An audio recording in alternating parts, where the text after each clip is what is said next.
சீருடையில் இல்லாத special team போலீசார் plastic pipe மற்றும் ஹோஸ் குழாயால் இளைஞர் அஜித்தை தாக்கும் காட்சி வெளியாகியிருக்கிறது. இது தொடர்பான கூடுதல் விவரங்களோடு இணைகிறார் எமது செய்தியாளர் சரவணன். வணக்கம் சரவணன், உங்களிடம் இருக்கும் தகவல்களை பகிர்ந்து கொள்ளுங்கள்.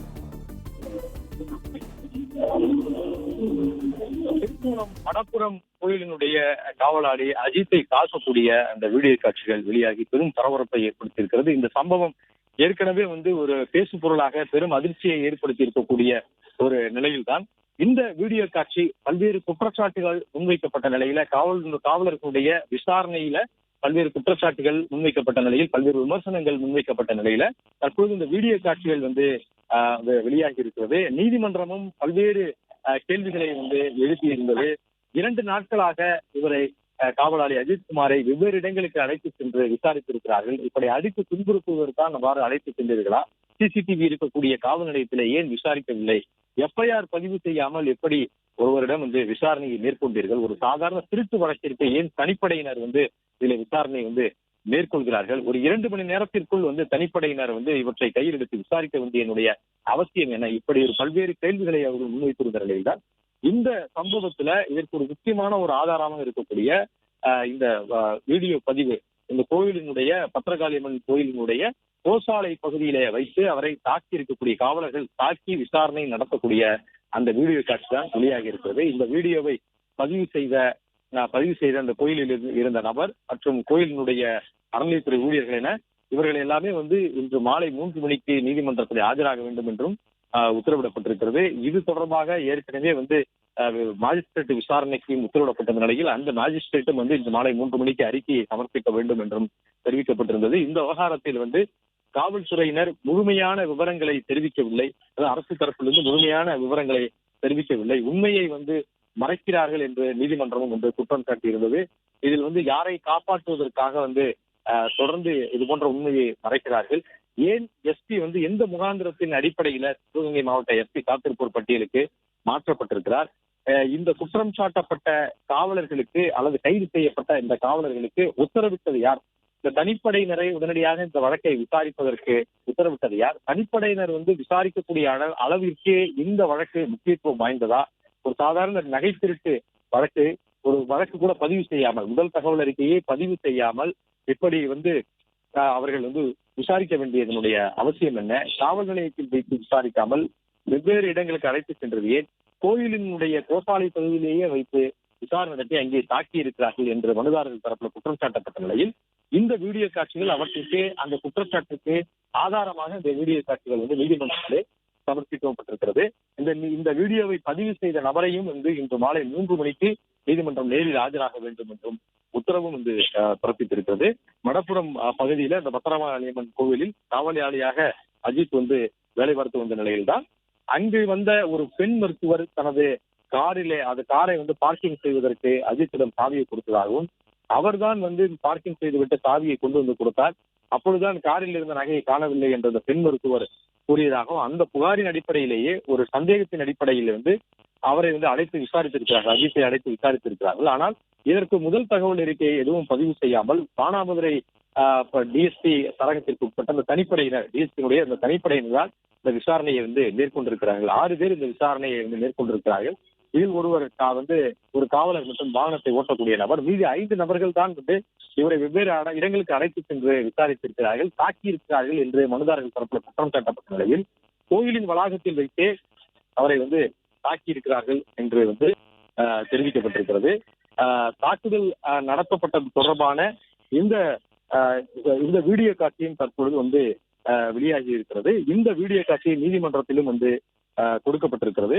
இந்த நிலையில் தான் இந்த வீடியோவை பதிவு செய்த அந்த நபரை நேரடியாக 3 மணிக்கு ஆஜராக வேண்டும் என்றும், கோயிலினுடைய அந்த செயலதிகாரியும் நேரடியாக ஆஜராக வேண்டும் என்றும் அதில் நீதிமன்றம் உத்தரவிட்டிருக்கிறது.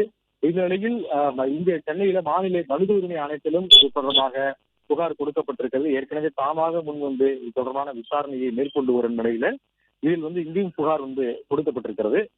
ஒரு பக்கம் இந்த சிசிடிவி இருந்த அந்த காவல் நிலையத்தில் அவரை அழைத்து வந்தார்களா, அது தொடர்பான வீடியோ காட்சிகள் இருக்கிறதா, இங்கு வைத்து விசாரணை நடத்தி இருக்கிறார்களா என்று ஏற்கனவே மேஜிஸ்ட்ரேட்டும் காவல் நிலையத்துல விசாரணை நடத்தியிருக்கிறார். எனவே அது போன்ற ஆதாரங்கள் இருந்தால் அவற்றையும் சமர்ப்பிக்க வேண்டும் என்று கூறியிருக்கிறார்கள். இது இந்த நிலையில்தான் அவரை வந்து வெளியில் வைத்துதான் விசாரித்திருக்கிறார்கள், அதாவது சட்டவிரோத காவலில் வைத்துதான் விசாரித்திருக்கிறார்கள் என்று மனுதாரர் தரப்புல அதே போன்று மனித உரிமை செயற்பாட்டாளர்கள் தரப்பிலும் ஒரு மனுதாரராக இணைந்து உயர்நீதிமன்றத்தில் ஒரு மனுவை தாக்கல் செய்தார்கள். அவர்கள் முன்வைத்த அந்த குற்றச்சாட்டின்படியும் இந்த வீடியோ காட்சி என்பது அவரை வந்து ஒரு சந்தேகத்தின் அடிப்படையிலேயே காவல் நிலையத்தில் வைத்துக் கூட விசாரிக்காமல் அவரை அதே பகுதியில், அதாவது குற்ற நிகழ்விடத்திலேயே, குற்றம் நடந்ததாக கூறப்படக்கூடிய அந்த இடத்திலேயே கோயில் கோசாலை பகுதியிலேயே வைத்து அவரை வந்து தாக்கியிருக்கிறார்கள். கோயிலினுடைய அதிகாரிகள் ஊழியர்கள் எல்லாம் இருக்கும் பொழுதே அவரை அழைத்து சென்று தாக்கியிருக்கிறார்கள். இந்த தாக்கியிருப்பதற்கான அந்த வீடியோ காட்சி தான் தற்பொழுது வெளியாகி இருக்கிறது. அந்த வீடியோ காட்சியிலே கையிலே வந்து கம்புகளை வைத்துக் கொண்டு, குச்சிகளை வைத்துக் கொண்டு அவர்களை தாக்கக்கூடிய போலீசாரினுடைய தடியால் தாக்கக்கூடிய அந்த காட்சி வந்து பதிவு செய்யப்பட்டிருக்கிறது. மறைவான ஒரு இடத்தில் இருந்து அவற்றை பின்னால் இருந்து அதை பதிவு செய்திருக்கிறார்கள். கோயிலினுடைய பின்பகுதியில கோசாலை பகுதியில் இருந்து அவற்றை கோசாலை பகுதியில் வைத்து அவரை தாக்க நடக்கும் பொழுது அவற்றை வந்து சக்தீஸ்வரன் என்பவர் தான் அவற்றை பதிவு செய்திருக்கிறார். அந்த பதிவு செய்த அந்த காட்சி நீதிமன்றத்திலும் சமர்ப்பிக்கப்பட்டிருக்கக்கூடிய நிலையில் அதை பதிவு செய்த நபரும் வந்து ஆஜராவதற்கு உத்தரவிடப்பட்டிருக்கிறது. இந்த விவகாரத்தில் பல்வேறு கேள்விகளை நீதிமன்றம் வந்து முன்வைத்து கேட்டிருக்கிறது. குறிப்பாக ஒரு முதல் தகவல் அறிக்கை பதிவு செய்யாமல் இப்படி ஒரு விசாரணையை நடத்த வேண்டியதனுடைய அவசியம் என்ன? காவல் நிலையத்திலே விசாரிக்காமல் தனிப்படையினர் வந்து விசாரிக்க வேண்டிய அளவிற்கு அது வந்து அவ்வளவு முக்கியத்துவம் வாய்ந்த ஒரு வழக்கா? ஒரு சாதாரண நகை திருத்திற்கு இப்படி யார் ஒரு அழுத்தம் கொடுத்தது? அதே போன்ற மாவட்ட எஸ்பி வந்து காத்திருப்போர் பட்டியலுக்கு மாற்றப்பட்டதற்கான முகாந்திரம் என்ன? ஏன் அவரை மாற்றினீர்கள்?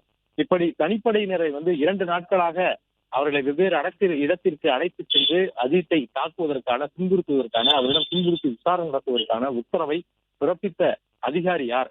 இவற்றையெல்லாம் ஏன் மறைக்க பார்க்கிறீர்கள்?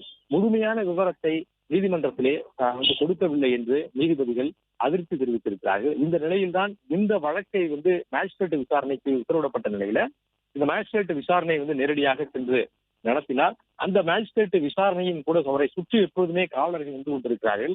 அவர் வந்து பொதுமக்களை சந்தித்து அவரை விசாரணை நடத்துவதற்கு அனுமதிக்கவில்லை என்று மனுதாரர் தரப்பிலும் வந்து குற்றச்சாட்டு முன்வைக்கப்பட்டது. அது குறித்தும் நீதிபதிகள் வந்து கேள்வி எழுப்பியிருக்கிறார்கள். எனவே இந்த விசாரணை நடத்திய மேஜிஸ்ட்ரேட்டும் வந்து அந்த அறிக்கையை 3 மணிக்கு அவர் சமர்ப்பிக்க வேண்டும் என்றும் கூறப்பட்டிருக்கிறது. இதற்கு முன்னதாக அஜித்தினுடைய பிரேத பரிசோதனை அறிக்கையில அவர் உடலில் வந்து 18 இடங்களில் காயங்கள் இருப்பது தெரிய வந்திருப்பதாக தகவல் வந்து வெளியானது. இந்த பிரேத பரிசோதனை அறிக்கையும் வந்து சமர்ப்பிக்க வேண்டும் என்று உத்தரவிடப்பட்டிருக்கிறது. அப்படி இருக்கக்கூடிய நிலையில் இதற்கு முன்னதாக எந்த விதமான ஒரு முதல் தகவல் அறிக்கையும் வந்து பதிவு செய்யாமல் ஏன் அவரை சந்தேகத்தின் அடிப்படையிலே அழைத்து சென்று விசாரித்தார்கள்? ஒரு வழக்கை வந்து பதிவு செய்யாமல் விசாரிப்பதற்கான அதிகாரத்தை யார் கொடுத்தது?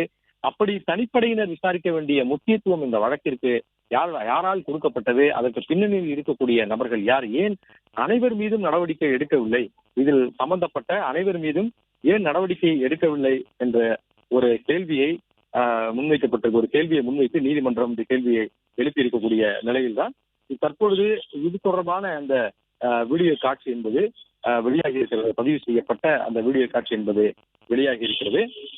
இந்த வீடியோ காட்சி நீதிமன்றத்திலும் கொடுக்கப்பட்டிருக்கிறது. இந்த வழக்கிற்கு ஒரு முக்கியமான ஒரு ஆதாரமாக இந்த வீடியோ காட்சி வந்து விளங்குகிறது என்று வழக்கறிஞர்களும் கூறுகிறார்கள். இந்த வீடியோவை பதிவு செய்த நபரையும் வந்து நீதிமன்றம் நேரில் வந்து அழைத்திருக்கிறது. அவரிடம் வந்து வீடியோ பதிவு செய்த பிறகு அவர் வந்து காவல்துறையினர் வந்து மிரட்டப்பட்டாரா அல்லது அவரை அழைத்து இந்த வீடியோவை பதிவு செய்வதற்கு எது நிர்பந்திக்கப்பட்டாரா என்று அடுத்த கட்டமாக அது தொடர்பான ஒரு கேள்விகளையும் வந்து நீதிமன்றம் முன்வைக்கும் என்றும் மனுதாரர் தரப்பில் சொல்கிறார்கள். மனுதாரர்கள் வந்து இவற்றை முறையிட இருப்பதாகவும் வந்து கூறுகின்றனர். இந்த வீடியோ வந்து நீதிமன்றத்தில் சமர்ப்பிக்கப்பட்டிருக்கக்கூடிய நிலையில்தான் அவரை வந்து அந்த வீடியோ பதிவு செய்த நபரையும் வந்து அழைத்திருக்கிறார்கள். இந்த வழக்கில் குற்றச்சாட்டு முன்வைக்கப்பட்ட பல்வேறு குற்றச்சாட்டுகளை வந்து அதற்கு வலு சேர்க்கக்கூடிய வகையில இந்த வீடியோ வந்து இருக்கிறது. ஒரு முக்கியமான ஒரு ஆதாரமாக இருக்கிறது. அவரை தாக்கி இருக்கிறார்கள், உடலில் பல்வேறு இடங்களில் காயம் இருக்கிறது என்று பிரேத பரிசோதனையுடைய அறிக்கை வெளியான நிலையில்தான் அதற்கான வீடியோவை அவரை தாக்கக்கூடிய அந்த வீடியோவை பதிவு செய்யப்பட்டு அதற்கு வந்து சமர்ப்பிக்கப்பட்டிருக்கிறது. இந்த மடப்புறம் பத்திரகாளி அம்மன் கோயில் வளாகத்திலேயே வைத்து இந்த தாக்குதல் சம்பவத்திலே அவர்கள் ஈடுபட்டிருக்கிறார்கள். ஏற்கனவே இது தொடர்பாக இந்த காவலர்கள் 5 பேரை வந்து கைது செய்திருக்கிறார்கள். இந்த 5 பேரும் வந்து வெவ்வேறு காவல் நிலையங்களில் இருக்கக்கூடிய காவலர்கள் தான். ஆனால் அவர்கள் வந்து தனிப்படை ஸ்பெஷல் டீம் என்று ஒரு அதிகாரிகளுக்கும் கீழே வந்து இயங்குவார்கள். இப்படி வந்து முக்கியமான வழக்குகளுக்கு இந்த தனிப்படையினரை வந்து அனுப்பி அந்த வழக்கை வந்து விசாரிப்பார்கள். அதன்படியே வெவ்வேறு காவல் நிலையங்கள்ல பணிபுரியக்கூடிய அந்த காவலர்கள் வந்து ஒரு தனிப்படையிலே வந்து அவர்களை வந்து சேர்த்து அவர்களை வந்து டிஎஸ்பிக்கு கீழே மானாமதுரை டிஎஸ்பிக்கு கீழே இவர்கள் இயங்கி வந்திருக்கிறார்கள்.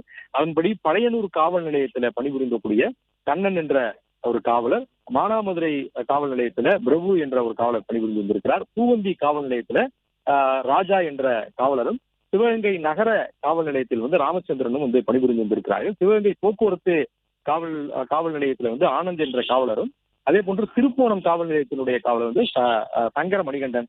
இந்த 6 பேர்ல தலைமை காவலர்கள் வந்து 2 பேர். கண்ணன் என்பவர் தலைமை காவலர், பழையனூர் காவல் நிலையத்தினுடைய தலைமை காவலர். அதே போன்று மானாமதுரை காவல் நிலையத்தினுடைய தலைமை காவலர் பிரபு. இவர்கள் 2 பேருமே வந்து தலைமை காவலர்கள்.